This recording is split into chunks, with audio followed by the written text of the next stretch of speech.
sit in the closet. Hello. Good afternoon, good morning. It's a sad situation. We are dressed in all black for A very sad, upsetting day. But I'm celebrating the day, actually. But I'm not she's having a celebrating. funeral. She's having a bad day today. We are moving house and there's a bit of clearance that we're doing. Basically, I found Mia's Thrasher hoodie in the charity box. My grey Thrasher. Thank God. hoodie. Because that has been on her body since 2013. And it needed to go. And that's It's not not the only fair. thing that have you checked out your other Thrasher items? She's got t-shirts, she's got... Who wears Thrasher nowadays? You know? I didn't think it had expired, It has quite expired. frankly. Yeah, it expired a And long I've time ago. got my other Thrasher hoodie I had to put Have you in got the rid of charity that? shop bag. Yeah. You have? Good. Just not my Thrasher tees because I'll just wear them to bed. But apparently I'm not allowed to wear them either anymore. Who said that? As long as you don't wear them outside the house. I just feel like, I know this sounds bad, but like you've had those clothings for over 10 years now. Like, I'm If not it's even not being broke, dramatic. Don't fix it. Like those Thrasher quality is really good quality. I just think it's nice. not really good quality. They're like They're very good 60 quality. quid. I've had them for ages But- and they're fine. Like, how is that not good? Anyway, I quality? do think that it's now a good It's not character nice. developing situation. Character It was time developing. to change. It was time to... Yeah. This is a fashion funeral. This is a fashion funeral, guys. We are very upset.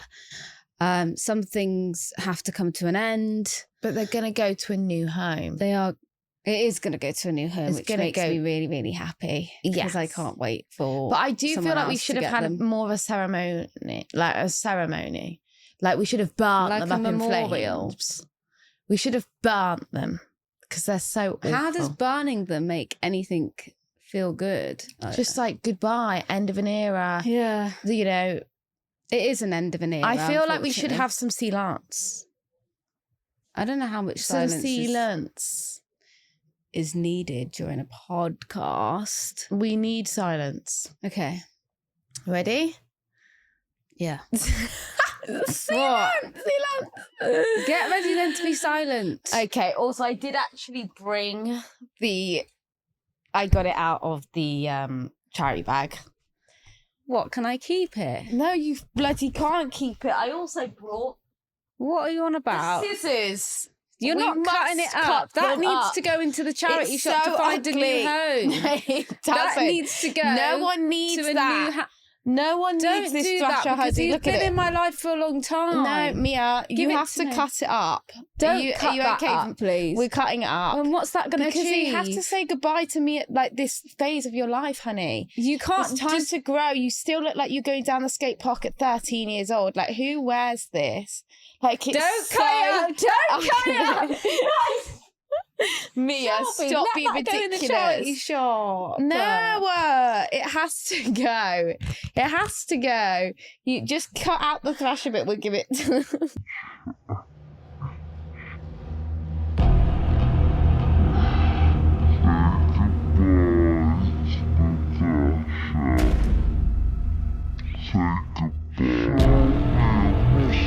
It's not It has to not go, only honey. are you hurting me, it's my problem love for that. You're going to make me emotional. Well, I'm sorry. I was emotional 5 minutes ago when you had this top. So anyway, we must move on. I do apologise, but it had to be done. And that's that. That wasn't a very nice sending up, I must admit. But it's done now. It's so done now. I Goodbye, guess- Thrasher. I guess I've healed. Thank God for that. My Right. God, I thought she would never get out of that clothing. That has been quite upsetting. But in other news, we are moving out. We are So moving we out, have, yeah. I have let go of a What few things. We've else only have been bloody you let living at go? that flat for 3 months. Yes, it's not a big grievance right now with that. But I'm not being funny. Yesterday we had nowhere to live on Friday. I kept No. telling everybody at work, we We're are going to be homeless. homeless. Like Yeah. it was a serious issue Yeah. because obviously Mia, as partly unemployed, has had time to find a house. She's so cheeky. She's like, we come home from work. Like Kelly, my girlfriend's been working like 5 days a week. I work. I mean, it's not drastic, but everyone works 5 days a week. But still, Mia, I don't know what you've been doing all day. Like, not being funny. She comes back. She's like, yeah, but obviously you guys have to pack now. Like, we have to pack tonight. And I'm like, why are we packing tonight? Like, I've been working, Kelly's been working. What have you been doing all day? It's only a tiny flat. Like, she has to put a few seasonings in a box and she's telling me it's a pack. I didn't understand that. She's like, I work all day Thursday, Friday. All day Thursday, Friday, so I'm not going to be able to do it. So we've got to all do it together. Like, I appreciate the fact that you love things to be done I don't like it. It's boring. I'm on my own all the time. It's not fair. It's not fair on me to, like... have to pack on my own. I haven't got time. What am I supposed to do with this? Like, it is really pack. difficult for me to manage when you say to me, you two live your own lives, I live my own on my own life. I'll just be on my own. It's fine. this is what I get. I'll be on my own. I'll just do everything on my own. Like, how am I to manage that? Like, I love you. We do things together. Of course we do. But she's like, yeah, but you two are like in your rooms, like giggling and stuff. Like, I do apologize. We're in a relationship. Like, what am I supposed to do with that? And you made me feel bad that I'm not including you. Do you want to roll around in bed with us? Fuck you. Fuck off. I'm joking. I want to not be on my own all sorry. the time. Not being Baby, funny, I don't had a want you heart to be to on heart your with own. Shelby the other day. I was talking about how like it gets a bit lonely living with a couple. Like obviously anyone knows that dynamic's not easy. Yeah. And Shelby said, what did I say? and then she was just like, even if you have a partner, like she's not gonna sit there and hold your hand through everything. Like it's fucking rude. When we're editing the podcast, when we're doing anything, she wants me to hold her hand while she edits the podcast. Like she I has never to, said that. Like I'll say to her, "What did you do for 8 hours while I was at work?" And she was like, "I don't want to do it on my own." But why do I have to go to work and then sit and do 2 hours worth of editing that you could have done when I wasn't there? Like I do my bit. Qualified in nursing, not editing. Okay, that is not what I want to be doing on my own. So It's why boring. are you doing a podcast, hun? Makes no fucking sense. Because I like just talking to you, chatting shit. This is the only time I get with you.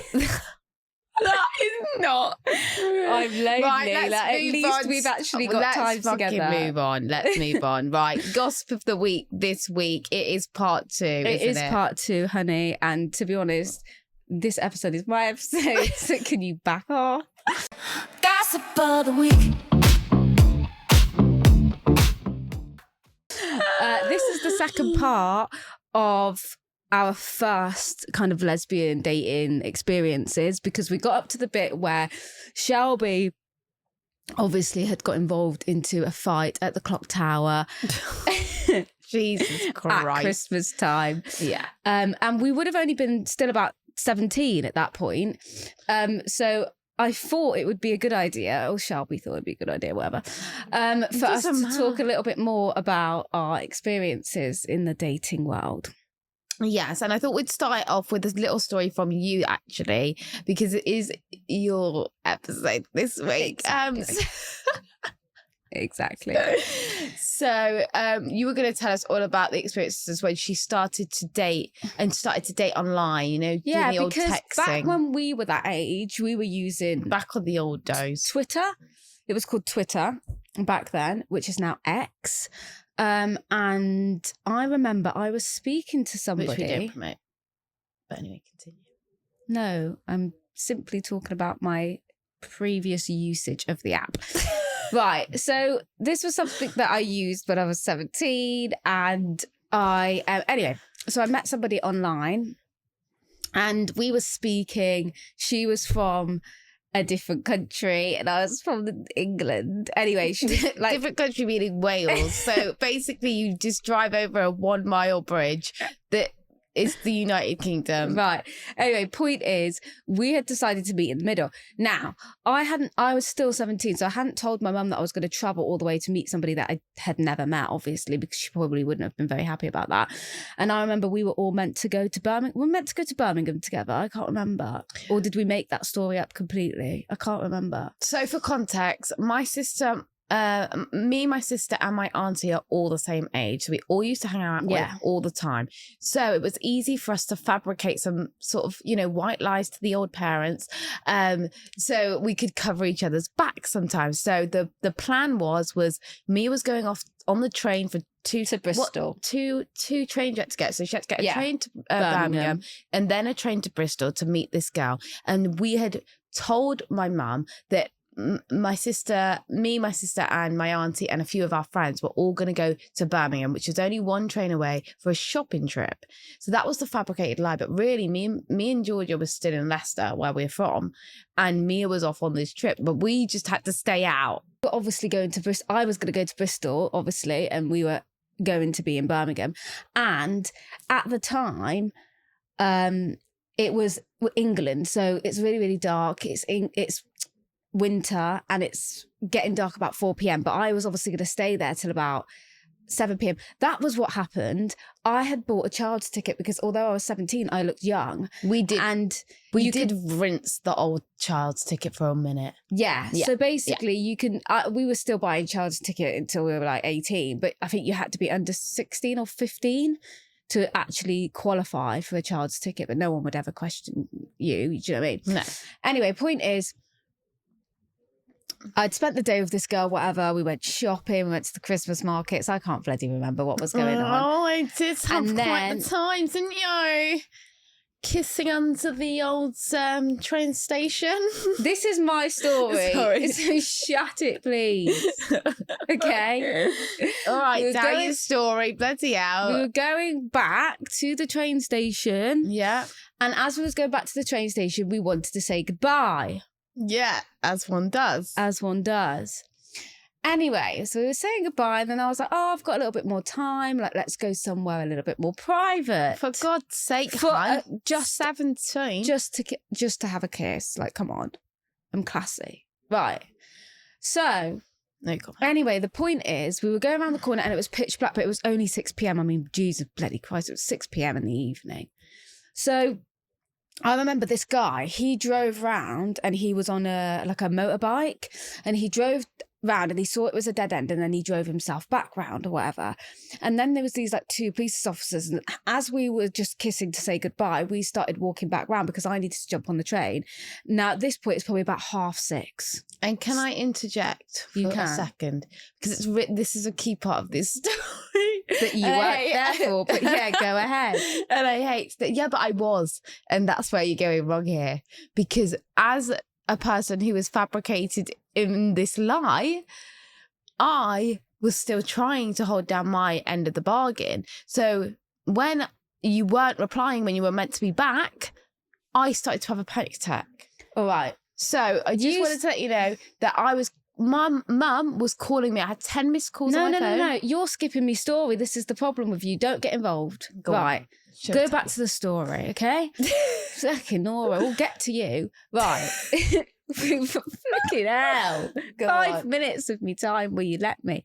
Right, so I'm walking back with this girl. Anyway, bumped into these police officers. Now, the police officer said, girls, did you see that man drive round? So acting as if they were concerned about this guy. And I was like, oh yeah, he came round, thought it was a dead end, and then he went back.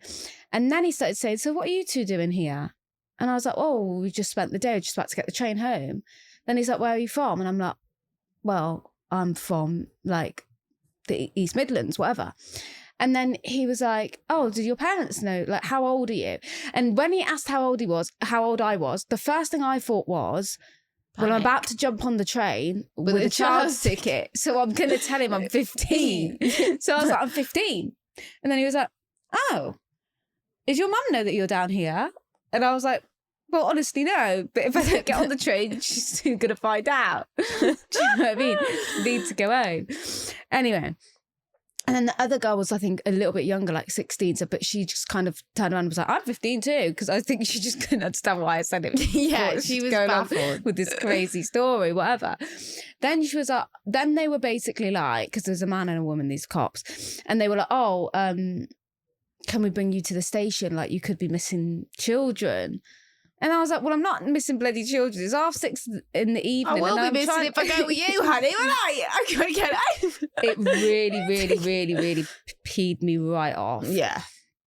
And he took us to the station or whatnot, and he was asking for our details. And then he discovered that I was 17, obviously, and I weren't actually 15. Yeah. And that was one thing that he couldn't understand, because he was like, people normally lie about that age, saying they're older. They don't normally go younger. Why did you do that? And I just said, I panicked. Like, I legit just panicked. I didn't know what to say, whatever. Yeah. And that's when he wanted to call my mum, because he was like, then we can get you on the train and your mum can be satisfied that they're happy for you to get on the train. Bear in mind, I'm actually 17. He's discovered I'm 17. Like, let me go home. I'm not being funny. Yeah, fuming. My mum doesn't answer unknown numbers, so she won't answer it. No, what mum's like. There's no chance she's answering. She was just not answering the phone. She's belling my phone off. I'm stressed. I'm trying to ring you. You ring me to tell me you're at a police station. I thought you were playing a prank on me. I was like, surely fucking not. Like, I was fucking so confused. And at this point, you know, my auntie's mum was also involved in the fabricated lie. She knew what was going on. We were waiting for you to come so we could go back home to mum. Bear in mind, I'm at the train station on the phone to Shelby, and she's yelling down the phone at me. It was so fucking embarrassing. The police officers could hear you. Could they? Like, literally, yeah, they could hear you go mad. Like, why are you fucking on about you on a plane? So I'm like, shut the hell up. Like, I was getting so stressed at this point. I was thinking, what the fuck is she doing? Like, where is she? But, yeah, anyway, I was at the police station or whatever. And in the end, I said, just call my dad. He literally lives 20 minutes down the road. I'll just go to Luckily, his. Dad only lived 20 minutes. Now, what I didn't like about this was when he got us in the van to take us home, he started saying, we all experiment when we're younger and all of this. And I was like, what is your problem? Why have you brought us in? B, like, we haven't committed a crime, and C, what are you on about? We all experiment and all of this stuff. Like, he's trying to, I honestly feel like I was slightly homophobic, and he outed me to my father because he told my dad when he got to the door. He shouldn't have told Dad, really, that we were doing lesbian things. He told my dad that. Well, were you just kissing? Because I still don't know to this day. I swear down, drop dead right now on the floor and literally bleed. Why do you have to go to that extreme? What? No, but I swear on my life, I swear down. Okay. Like, we were legit just kissing, and he went and told my dad, and then my dad was sitting me down saying, Mia, when I was your age, I would only go across the country for a girl. And I was just like laughing, like, oh, ha, ha, ha. Like, I just want to go home. Like, I don't want to be here. Anyway. He was still a bit shocked when he came out, didn't he? I don't know how much he was shocked. I thought he would have known by now. I think he was shocked about you. Wait, oh no, you came out like a year later, actually, didn't you? I came out to Mum, though, but I didn't come out to Dad till a few years later. Mum already knew you were gay, but this was when you were 17. So maybe I came out to Dad when we were 18. Yeah. Yeah, and then he was like, well, I kind of thought so because you ended up in a police car at my house. Okay. And then he was like, but Shelby doesn't make any sense. Yeah. Shelby's just copying you. And I just didn't want you to be the only one. But yeah, so that, and also that pissed me off because then when I had to tell Mum and confess what had happened, the only person that got I remember that. I got grounded from going to London because we used to go to London sometime, and my girlfriend my girlfriend at the time lived in London. So I was like, how am I the only one who gets punished for her gallivanting off God knows where without telling anyone? Do you know what I mean? Because I think Mum was more annoyed and like we were more scared that you were meeting someone you didn't know. Whereas obviously I had a girlfriend at the time in London. My mum had already known. So I was allowed to go to London. Anyway, fuming. You were banned from going to London. I remember that being a big thing. You were fuming. And at the time, I never used to go to London. So me being banned from London meant nothing. Like, I was like, how is this a normal punishment? Like, it's only fucking hurts one of us. So I don't understand it. Anyway, after the dating shenanigans, you found yourself a girlfriend, didn't you, for the first time in college? Yeah, this was my first proper partner, actually. And we had been friends already at college. She was at my college. We had already been mates. Yeah. And yeah, I mean, there's not actually much to tell about that story. Like, it wasn't a crazy relationship. I think we were both young and silly and very young and silly. It was very puppy lovey. Do you know what I mean? We were together for about a year and a little bit. She used to get on with you and our auntie as well, and we always used to hang out. Sometimes. And you were dating somebody at the time. I was, yeah. That ended badly. And later came to bite me in the bloody arse. Yeah. Well, yeah. So I got into my first ever relationship, and I must say that it was a weird one. We were long distance, and I'm not going to go into that right now, but I was a bad person. You made some mistakes that you learnt from at a young age, right?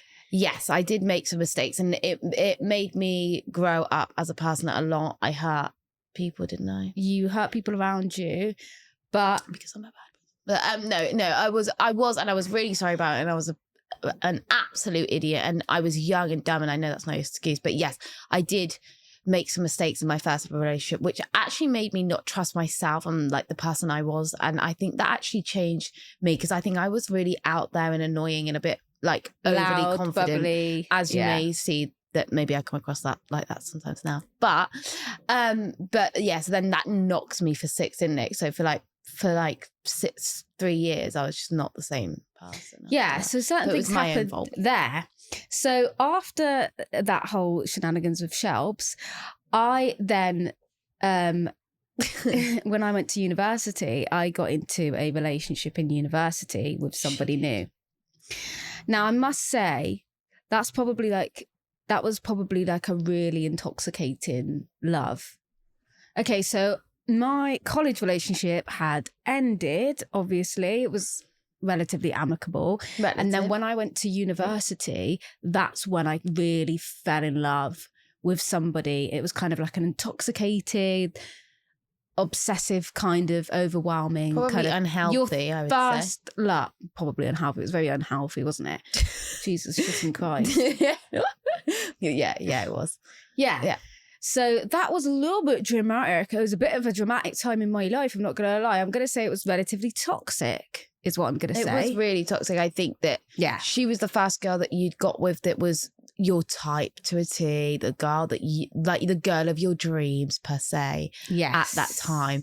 And yeah, like, and also simultaneously, you had fallen in love for the first time properly. Yeah.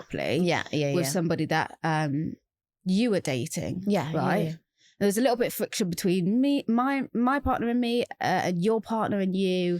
Well, the thing is when I started dating the girl I was with at the time, you didn't really get the chance to get to know her because you had started your relationship with this girl a little bit before. Yeah. So I think that you two were wrapped up in this bubble, and I think she was already starting to feed you some stuff like that I just think was toxic. Anyway, I think she was one of these people, in my opinion, that was love bombing you, that wanted you all to herself, which meant that the relationship between me and you, she couldn't take.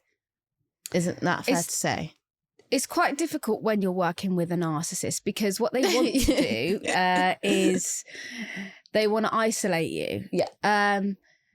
And people are very successful at doing that, actually. But what I will say is, it's difficult when you want to do it when you're doing it with somebody that's got a twin sister. And I do feel like maybe she got in over her head a little bit with the whole trying to then get in between me and you. She had been relatively successful. I was a bit nervous at that point. I was very taken back because at some point, it got to a point where she would create these narratives about me and my girlfriend and stuff like that. And you would be on the phone to me and I'd be like, how are you believing this? Or what are you on about? Like, she hasn't even got to know my girlfriend. And the only time she did, apparently she was flirting. She messaged my girlfriend individually without Mia's knowledge, saying, oh, it would be lovely for us two to get to know each other, as obviously we're both dating the twins. And then apparently the whole time she was like, yeah, like, proper doing all this. And I was thinking, just typical though. She was really like... She was. But anyway, the point is that we stopped talking. We hadn't stopped talking, Shelby. That's not true. Now, let me describe the situation. Normally, a narcissist can get you for quite a few years, can get you into a marriage. I was with this girl for a year and a bit. Yeah. And I had actually come round relatively quickly that in the grand scheme of things, that actually not everything that she says about you kind of completely like rings true for me. Like, I know, but I do think believe... you tried to play devil's advocate a lot, which meant that sometimes to me, it felt you were backing her all the time. I was 100% backing her because I was in love with her and I wanted to keep the peace as much as possible. And I knew deep down that mine and your love was unconditional, and that the bond was strong enough for me to maybe mention certain things or maybe keep a little bit of a distance, knowing full well that there's room for repair. However, like I said, it didn't last long. Now, No room for to give context to this fucking story, right? There's so many stories. There's in so this many story. stories within this one. There's not enough time to go into it, to be honest. Yeah. But the point of the story was, is she talk about fucking revenge. The girl knew that she wasn't getting in between us. It wasn't going to happen. And she's decided, what did she decide to do? They went to Pride, and all of a sudden, we went to Pride a year prior, and we'd bumped into, lo and behold, Shelby's first girlfriend, who, by the way, we have just mentioned that Shelby had made a lot of mistakes in that relationship and She really hated hurt me. this person. Yeah. Weirdly enough, she didn't actually hate us. Like, she was all good with me. I think that you kind of had a bit of a repair there. we'd never had no repair. Shelby, I believe that you had a little bit of repair. When? I've never had repair. Oh, really? With this Right, person. okay. There's no repair. There's no repair. You always felt bad for her. You always stuck up for her. You always knew that I was in the wrong, which I appreciated because I was. Yeah. Which is what hurt me the most about the scenario, because she came after the wrong twin, and because there was no repair there because she was still angry, and Okay. that's why she did what she did. Let's give context. Me and my girlfriend had bumped into at Pride, had bumped into the girl that Shelby had betrayed previously or hurt previously, right? Let's say 2 years prior 2 to this, years- I hadn't seen the girl. maybe 2 or 3 years prior to this, Yeah. right? We said hello, absolutely okay. I introduced my partner, nothing more to it, right? Now, we've moved on to the year later. Mine and my partner's relationship is suffering because Shelby is a big factor in this, because she wants to push a wedge between me and Shelby, and I was struggling with the idea that Shelby was somewhat a problem, right? Anyway, then she tells me that she's been messaging said person, which My is ex. Shelby's ex, Who hates me? and she wants to meet her. And I said, absolutely bloody not. I want you to repair the relationship with my sister, not go meet my sister's ex. This is going to not make a friendship with the one person in the world that doesn't like my sister. Like, I was like, I legit remember standing there in my apartment, like, should there be a sign at the front of the door saying the Hate Shelby Club? My Because this heart is was what it pounding is. because I seen on Twitter that they had started liking each other's things, and I was so confused. Like, I didn't even know they knew each other. I rang you and asked you. You were like, yeah, we did meet her at Pride. Like, I introduced them. I was like, what the fudge is going on? Anyway, she had told me that she was going to go meet up with her, and then she had asked me to come, and I said, why the hell would I go and meet Shelby's ex? It's fucking weird and build a friendship with Shelby's ex when we need to be repairing a relationship with Shelby and her girlfriend. Anyway, she said, well, I don't care what you say. I'm going to go meet her anyway. So she went and met her. Now, bear in mind, the relationship was rocky, but we'd only just moved into our flat about a month prior, so we definitely weren't broken up. We were just obviously on the They bit of were the just having, some really bad. Well, I obviously thought that this relationship was fucking so unhealthy and so toxic, but I've always said one thing is I will never intervene with Mia's situations, because that is for her to deal with. I don't handle every dating scenario right. Mia can give her opinion as much as she wants to me. I just don't want her to go and interject it to the person I'm dating. That's for me to deal with. And the same goes. Likewise. I would never ever. There's a level of respect that you have for someone else's relationship, even if we are if we don't agree with it. I had to let her navigate this, which meant holding back. But it did get to a point where I went full on blows at her. But yeah. Anyway, point is, my partner went and met her, and then she came home at midnight and admitted that they'd kissed, right? So So basically the revenge was my ex ended up sleeping with your girlfriend all over your flat. just to piss me off. Because she legit admitted to me that my partner wasn't even her type. I was like, are you hearing this? Like, she's just told me you're not even her type. She And was you're not standing allowed back there. in her own flat, and then she turns up, and they literally pinned me against the pinned her against the wall. wall and said, "Yeah, we've all been sleeping with each other all over your." Like, these people were like, I'm sorry, I laugh about it now, but I was actually in shock, and I'm sorry, but that is not normal behaviour, is it? No. No, it's not. But anyway, yeah. first experiences with girls starting strong. Started real strong. Exactly. So we know what it's like to get through these complicated situations. So if you guys want us to give you advice, we've got queries next week. Just email us at gossipinthecloset97@gmail.com. Or you can DM us. DM us on Instagram. You can contact us on TikTok. We have had a lot of life experience, guys. We've learnt from them. We've grown. We're have healthy grown. individuals, girls. To a certain extent. Exactly. Anyway, thank you so much for watching. We do have to cut it now. But please subscribe if you enjoy our content, and like and comment and get to know us. Thank you. Bye. Gossip in the closet.